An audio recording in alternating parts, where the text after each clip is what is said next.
શ્રીમદ ભાગવત 11મો સ્કંધ 12મો અધ્યાય. સત્સંગનો મહિમા અને કર્મ તથા કર્મ ત્યાગની વિધિ. શ્રી ભગવાન ઉવાચ નરોદયતે મામ યોગો ન સાંખ્યમ ધર્મ એવ ચ ન સ્વાધ્યાયસ્તપસ્ત્યાગો નિષ્ઠાપૂર્તન દક્ષિણા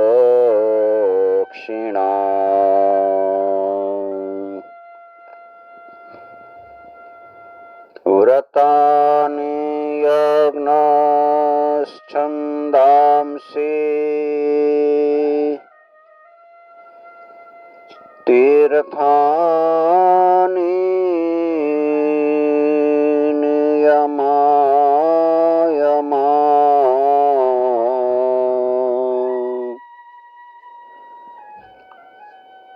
યથા વરુંધે સત્સંગ સર્વસંગાપો હિમામ.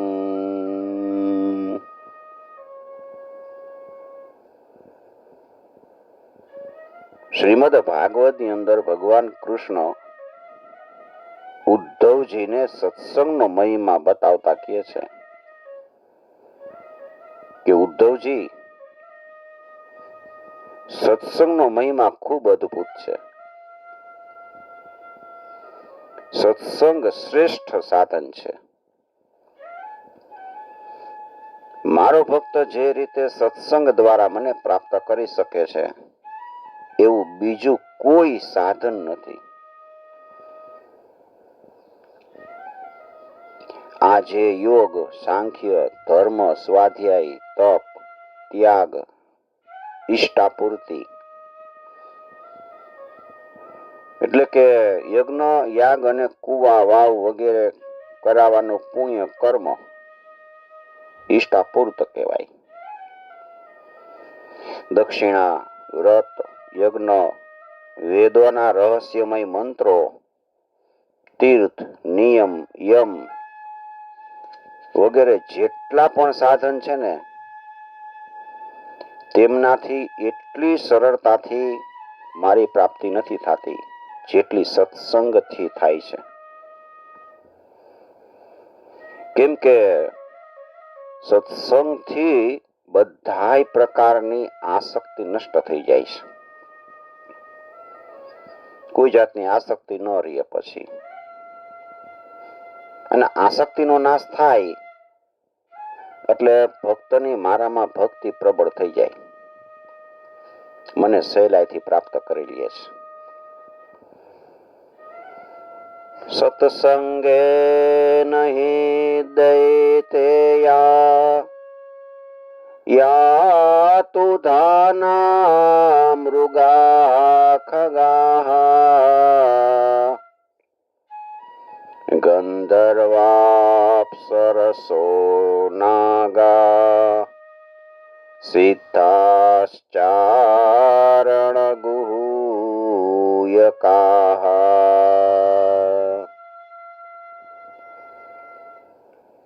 ઉદ્ધવજી, પ્રત્યેક યુગમાં સત્સંગ દ્વારા જ દૈત્ય, રાક્ષસ, પશુ, પક્ષી, ગંધર્વ, અપસરા, નાગ, સિદ્ધ, ચારણ, ગુહ્યક અને વિદ્યાધરોને મારી પ્રાપ્તિ થઈ ગઈ છે. મનુષ્યમાં વૈશ્ય, શૂદ્ર, સ્ત્રી અને અંત્યજ વગેરે રજોગુણી ને તમોગુણી પ્રકૃતિના અનેક જીવોએ મારું પરમ પદ પ્રાપ્ત કર્યું છે. વૃત્રાસુર, પ્રહલાદ, વૃષપર્વા, બલિ, બાણાસુર, મૈદાનવ, વિભીષણ, સુગ્રીવ, હનુમાન, જાંબવાન, ગજેન્દ્ર, જટાયુ, તુલાધાર વૈશ્ય, ધર્મવ્યાધ, કુબ્જા, વ્રજની ગોપીઓ, યજ્ઞપતિઓ અને બીજા લોકો પણ આ સત્સંગના પ્રભાવથી જ મને પ્રાપ્ત કરી શકાશે.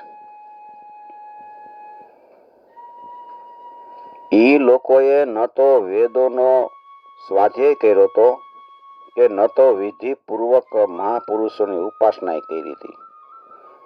એ રીતે જ એમણે કોઈ વ્રત તપ નહોતું કર્યું. બસ માત્ર સત્સંગના પ્રભાવથી જ એ મને પ્રાપ્ત થઈ ગયા.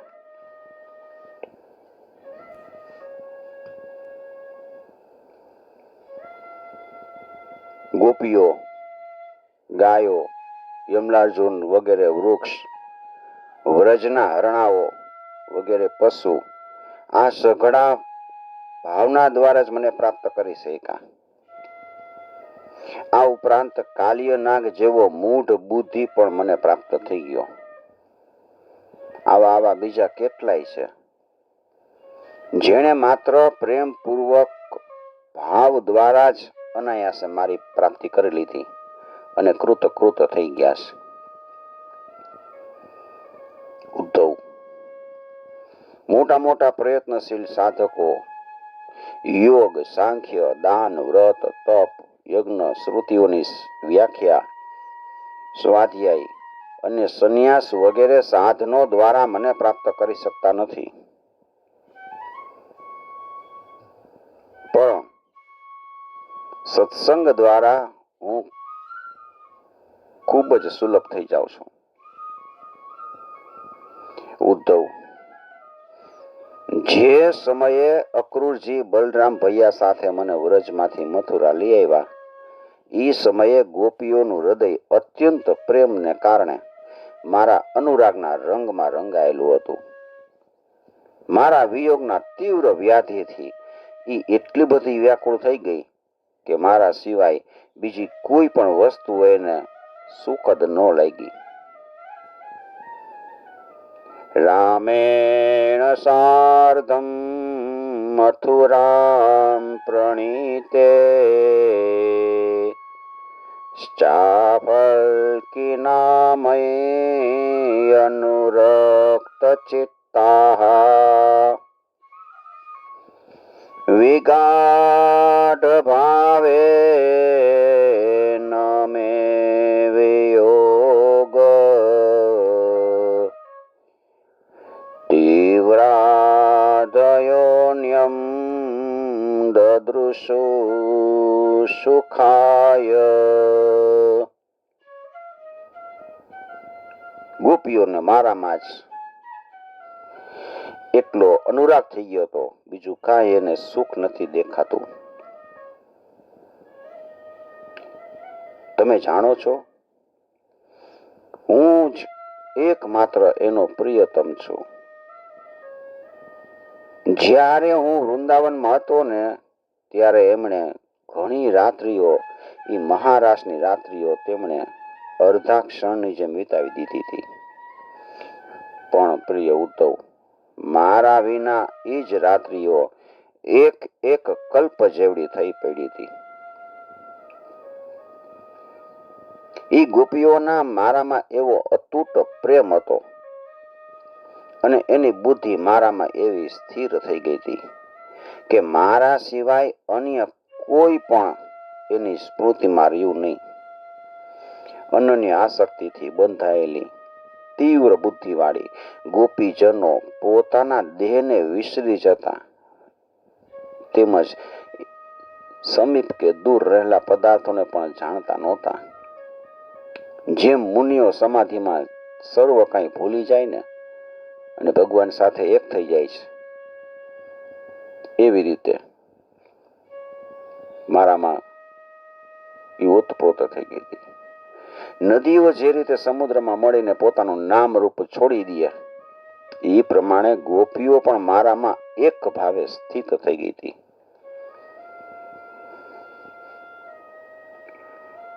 ના વિદન મય્યનુસંગબદ્ધ તેઓ બધી મારા સિવાય બીજું કાંઈ જોતી જ નહોતી. તાના વિદન્મય્યનુષંગબદ્ધ ધિયઃ સ્વમાત્માનમદસ્તથેદં યથા સમાધો મુનયોબ્ધિતો યે નદ્યઃ પ્રવિષ્ટા ઇવ નામરૂપે.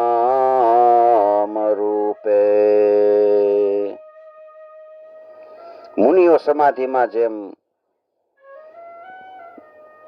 બધું ભૂલીને મારા સાથે એક થઈ જાય છે, નદીઓ છે એ સમુદ્રમાં મળીને પોતાનું નામ ભૂલી જાય, નામ છોડી દે, સમુદ્ર બની જાય, એવી રીતે ગોપીઓ મારામાં એક સ્થિત થઈ ગઈ હતી.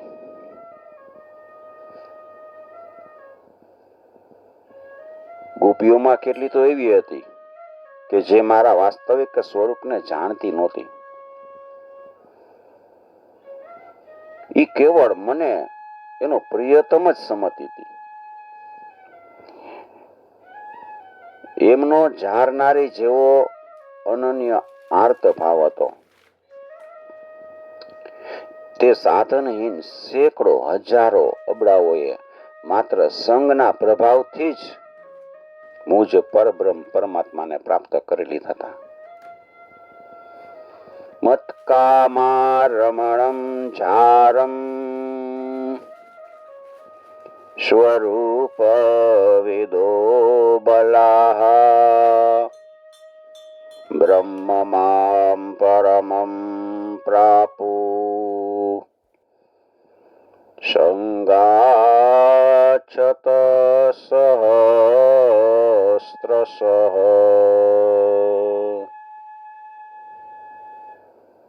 સંગનો પ્રભાવ આવો છે. એટલે હે ઉદ્ધવ, તમે પ્રવૃત્તિ તથા નિવૃત્તિ, વિધિ નિષેધ, આલોક અને પરલોક સંબંધી સઘળા કર્મનો ત્યાગ કરી અને સમસ્ત પ્રાણીઓના આત્મા સ્વરૂપ એકમાત્ર મુજ પરમાત્માના જ અનન્ય ભાવથી શરણે થઈ જાઓ.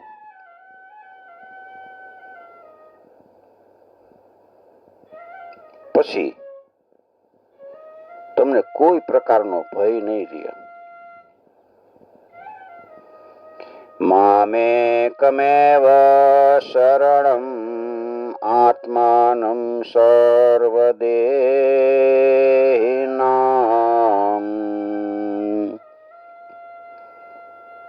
સર્વનો આત્મા હું છું, સર્વ પ્રાણીઓના આત્મ સ્વરૂપ હું, મારા શરણે આવી જાઓ. મામેકમેવ શરણમ યહિ સર્વાત્મ ભાવેન મયાસ્યાય કુતો ભય. એકવાર મારા શરણ આવી જાય પછી એને કોઈ પણ પ્રકારનો ભય રહેતો નથી. ઉદ્ધવજી કહે છે, હે યોગેશ્વરના પણ ઈશ્વર, આપની અમૃત તુલ્ય વાણી સાંભળતા મને તૃપ્તિ નથી થતી. આમ તો હું આપનો ઉપદેશ સાંભળું છું, પણ એનાથી મારા મનનો સંદેહ દૂર નથી થતો. મારે કર્મ કરવું જોઈએ કે ન કરવું જોઈએ, આ વિષયમાં મારી બુદ્ધિ ભ્રમિત થઈ ગઈ છે. મને કૃપા કરીને સારી રીતે સમજાવો. સંશયમ શૃણવતો વાચમ તવ યોગીશ્વરેશ્વર ન નિવર્તત આત્મસ્થો યેન ભ્રામયતે મે મનઃ.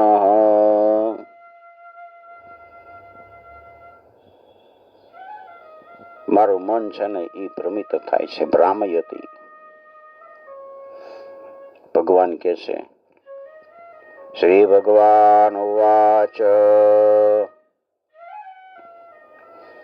સ એષ જીવો વિવર પ્રસૃતે પ્રાણેન કોશેણ ગુહાં પ્રવિષ્ટઃ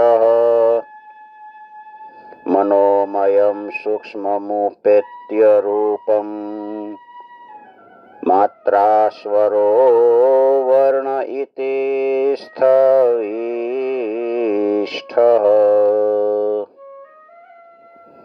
ભગવાન કહે છે કે ઉદ્ધવજી, એકમાત્ર પરમેશ્વર જ વિશ્વના રૂપમાં છે.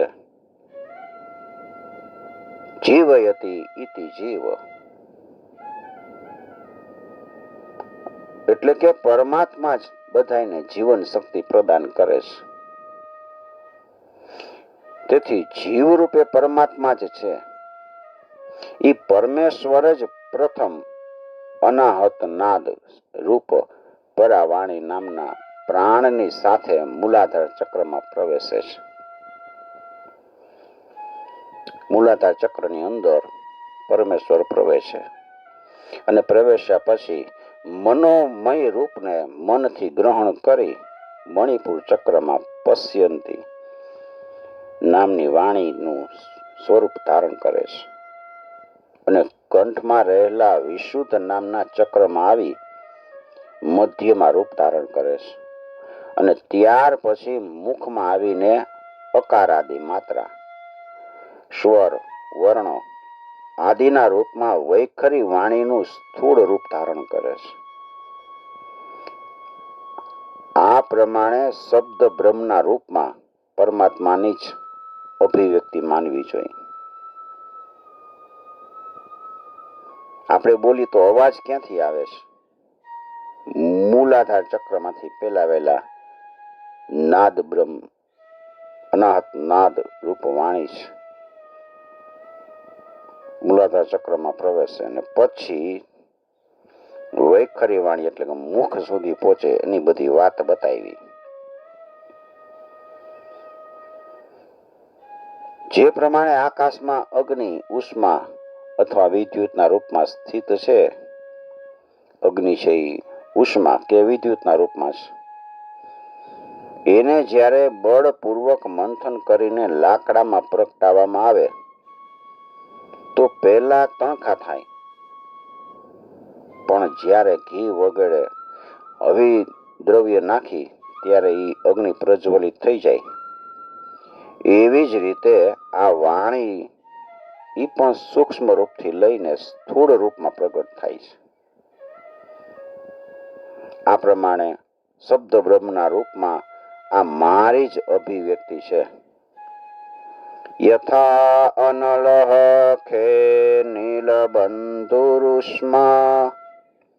બલેન દારુણ્ય ધીમથ્યમાન અણુઃ પ્રજાતો હવિષા સમિત્યતે તથૈવ મે વ્યક્તિરિયં હિ વાણી. એવી જ રીતે અન્ય ઇન્દ્રિયો દ્વારા થતી બધી ક્રિયાઓ માટે પણ સમજવું જોઈએ. એમાં બધી મારી જ અભિવ્યક્તિ છે. અર્થાત બોલવું, ચાલવું, મળમૂત્રનો ત્યાગ કરવો, સૂંઘવું, સ્વાદ લેવો, જોવું, સ્પર્શ કરવો, બુદ્ધિથી સમજવું, અભિમાન કરવું વગેરે બધી ક્રિયા મહત તત્વ અથવા સત્વ, રજ, તમ આદિ ત્રણેય ગુણના વિકાર તથા ઈ સિવાયની આ બધોય દ્રશ્ય પ્રપંચ છે ને, એ બધી મારી જ અભિવ્યક્તિ સમજો. એવં ગતે કર્મ ગતિર્વિસર્ગો ત્રાણો રસો દૃક્ સ્પર્શઃ શ્રુતિશ્ચ સંકલ્પ વિજ્ઞાન મથાભિમાન સૂત્રમ રજઃ સત્વ તમો વિકાર.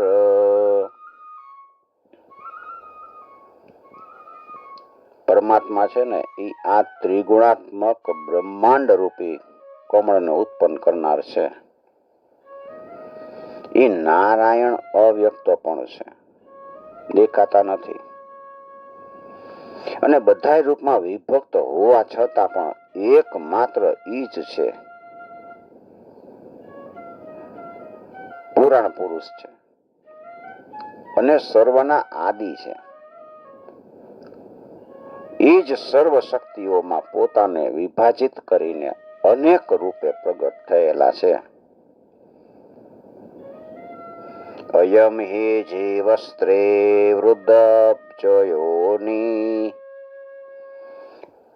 અવ્યક્ત એકો વયસાસ આદ્ય વેષ્ટે વિશ્લેષ્ટ શક્તિ બહુદેવ ભાતિ બીજાની યોનિમ પ્રતિપદ્યયદ્વત.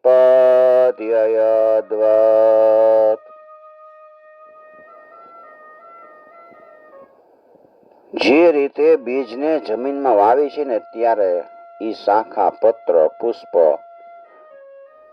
વગેરે અનેક રૂપમાં અભિવ્યક્ત થાય છે. ઈ જ પ્રમાણે કાળ ગતિથી માયાનો આશ્રય લઈને શક્તિ વિભાજન દ્વારા પરમેશ્વર અનેક રૂપમાં પ્રતીત થવા લાગે છે. બીજાની યોની પ્રતિપદ્ય યદ્વત. જેમ વસ્ત્રની અંદર અનેક તંતુઓ તાણાવાણા રૂપે ઓતપ્રોત રહે છે, એ જ પ્રમાણે આ વિશ્વમાં એકમાત્ર પરમાત્મા જ ઓતપ્રોત છે. એ અણુ અણુમાં વ્યાપ્ત છે. આ સંસાર વૃક્ષ અનાદિ અને પ્રવાહ રૂપે નિત્ય છે. આનું સ્વરૂપ જ છે કર્મની પરંપરા અને એના ફળ ફૂલ છે મોક્ષ અને ભોગ. યસ્મિન્નિદં પ્રોતમ શેષમોક્તમ પટો યથા તંતુ વિતાન સંસ્થ ય એષ સંસાર તરુઃ પુરાણ કર્માત્મક પુષ્પફલે પ્રસૂતે. આ સંસાર વૃક્ષના પાપ અને પુણ્ય રૂપી બે બીજ છે. અનેક અનેક વાસનાઓ એના મૂળિયા છે. ત્રણેય ગુણ એનું થડ છે. પંચમહાભૂત એની મોટી મોટી શાખાઓ છે, જેમાંથી 5 પ્રકારનો રસ નીકળાક રાખે. શબ્દ, સ્પર્શ, રૂપ, રસ અને ગંધ. આ રસ નીકળે છે. 10 ઇન્દ્રિયો અને 1 મન એની ડાળી છે. એક જીવ અને ઈશ્વર આ વૃક્ષ ઉપર માળો બાંધીને રહે છે. વાત, પિત્ત, કફ આ 3 એની છાલ છે. સુખ દુઃખ ઈ 2 ફળ છે.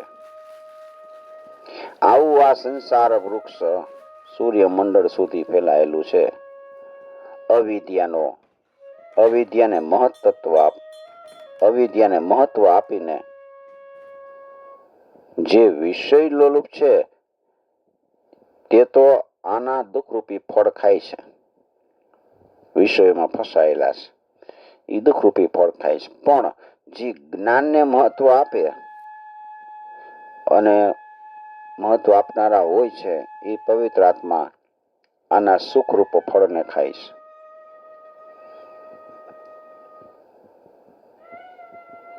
દ્વે અસ્ય બીજે શતમૂલ સ્ત્રીનાલ પંચસ્કંધ પંચરસ પ્રસૂતિ દશેક શાખો દ્વિષુપર્ણનીડ સ્ત્રીવલ્કલો દ્વિફલોર્ક પ્રવિષ્ટ.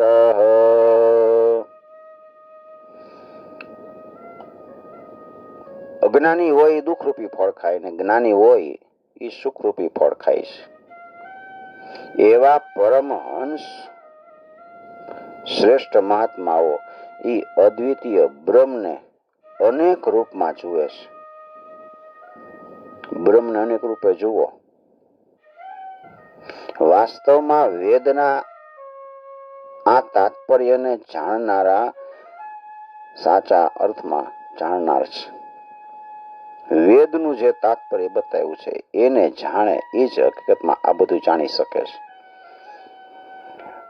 અદંતિ ચૈકં ફલમસ્ય ગૃધ્રા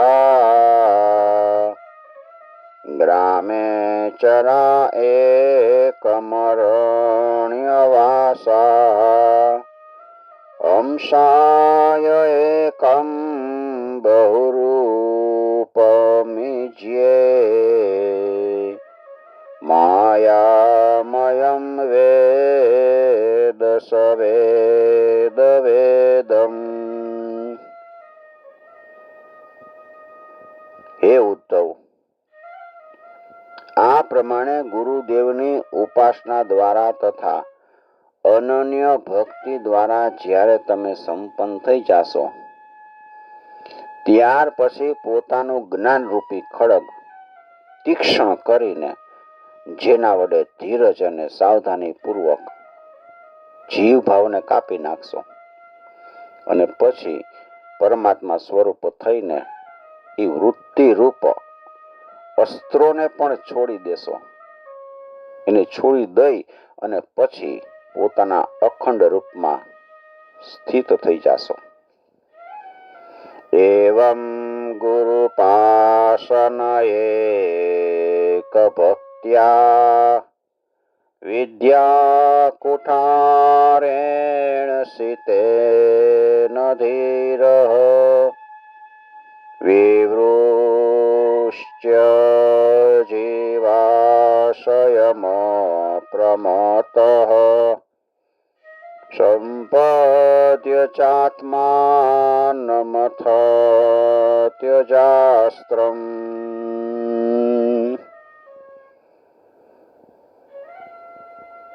ઇતિ શ્રીમદ્ભાગવતે મહાપુરાણે પારમહંસ્યામ સંહિતાયામ એકાદશ સ્કંધે દ્વાદશોऽધ્યાય. શ્રીકૃષ્ણાર્પણમ સમર્પયામિ. ઓમ નમો ભગવતે